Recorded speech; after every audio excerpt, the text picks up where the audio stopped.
Inilah sejarah asal-usul malam Lailatul Qadar yang sangat menakjubkan. Pada malam Lailatul Qadar, dahulu Al-Quran diturunkan seluruhnya dari Lauhil Mahfuz ke langit dunia. Selain itu, alasan dinamakan malam Lailatul Qadar adalah sebab pada malam ini semua urusan dan keputusan untuk tahun itu dan tahun yang akan datang ditetapkan, seperti tentang rezeki, ajal, dan lain sebagainya. Malam Lailatul Qadar adalah malam mulia yang lebih baik daripada 1000 bulan. Pada malam ini para malaikat turun untuk mengucapkan salam kepada hamba Allah yang beriman. Namun, di balik sisi kemuliaan malam Lailatul Qadar, ternyata menyimpan kisah tragedi bersejarah yang sangat menyedihkan. Diriwayatkan dari Ibnu Abbas, bahwa dahulu malaikat Jibril alaihissalam pernah bercerita kepada Nabi Muhammad tentang sosok lelaki bernama Syamun al-Ghazi. Syamun al-Ghazi dikenal sebagai seorang mujahid handal yang pernah berperang melawan orang-orang kafir selama 1000 bulan lamanya. Hebatnya, ketika berperang, Syamun al-Ghazi hanya memakai tulang dagu unta sebagai senjatanya. Hal ini sebab ia tak punya alat-alat perang. Ajaibnya, ketika orang-orang kafir dipukul dengan tulang unta itu, maka tak terhitung korban yang tumbang dari mereka. Selain itu, tulang unta yang dimiliki Syamun ternyata mempunyai banyak kesaktian. Di saat Syamun al-Ghazi merasa haus, maka akan mengalir air segar dari sela-sela gigi tulang dagu unta itu, lalu diminumnya. Kemudian di saat perut Syamun al-Ghazi merasa lapar, maka muncullah daging dari tulang itu, kemudian Syamun memakan daging itu. Diketahui, bahwa Syamun al-Ghazi berperang melawan kaum kafir setiap hari sampai ia berumur 1000 bulan. Jadi jika dikalkulasi, 1000 bulan sama dengan 83 tahun lebih 4 bulan. Orang-orang kafir benar-benar tak mampu mengalahkan Syamun al-Ghazi. Suatu ketika, orang-orang kafir mencoba merayu istri Syamun al-Ghazi yang kafir untuk menghabisi nyawa suaminya.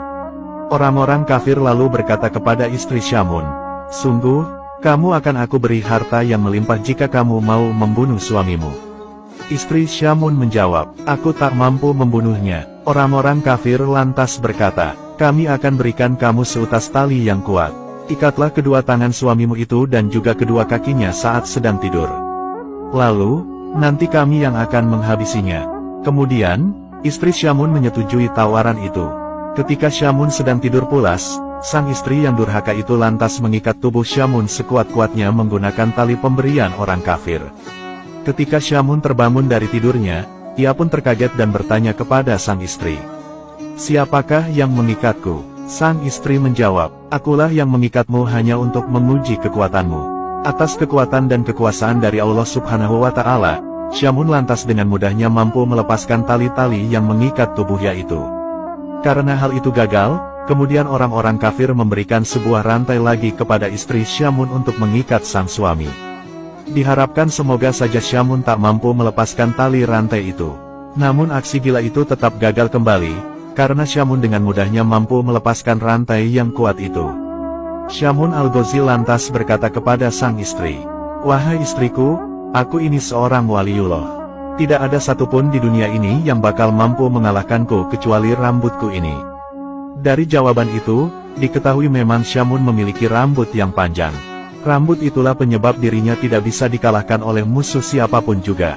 Dari penuturan sang suami, akhirnya istri Syamun dapat tahu apa kelemahan suaminya. Kemudian, beraksilah istri Syamun ketika sang suami sedang tidur. Dia lalu memotong 8 utas rambut Syamun yang panjangnya sampai ke tanah. Istri Syamun lantas mengikat tangan dan kaki suaminya dengan masing-masing 4 utas rambut. Ketika Syamun al-Ghazi bangun, terkagetlah ia melihat tangan dan kakinya terikat. Ia berkata, "Siapa ini yang mengikatku?" Sang istri menjawab, "Aku yang mengikatmu untuk mengujimu." Kemudian, Syamun lantas meronta-ronta berusaha melepaskan tali rambut yang mengikatnya. Namun, usaha yang dilakukannya itu sia-sia. Syamun tak bisa melepaskan tali itu karena itu adalah rambutnya sendiri. Begitu durhakanya seorang istri yang memiliki sifat buruk kepada suaminya demi mengejar harta dunia. Melihat kejadian itu, istri Syamun yang durhaka lantas mengabari orang-orang kafir tentang kondisi suaminya yang sudah tidak berdaya. Setelah itu, orang-orang kafir mendatangi rumah Syamun untuk kemudian membawa tubuh Syamun untuk dizalimi.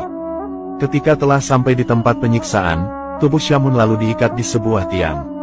Kemudian, para orang-orang kafir mulai melakukan kezaliman dan penyiksaan kepada Syamun al-Ghazi. Tubuh mulia Syamun kemudian mulai dipotong-potong orang-orang kafir itu. Tidak hanya itu, mata Syamun juga dicongkeli, kedua bibir dan lidahnya juga dipotong sampai lepas. Menyedihkannya lagi, kedua tangan dan kedua kakinya juga dicopoti semuanya.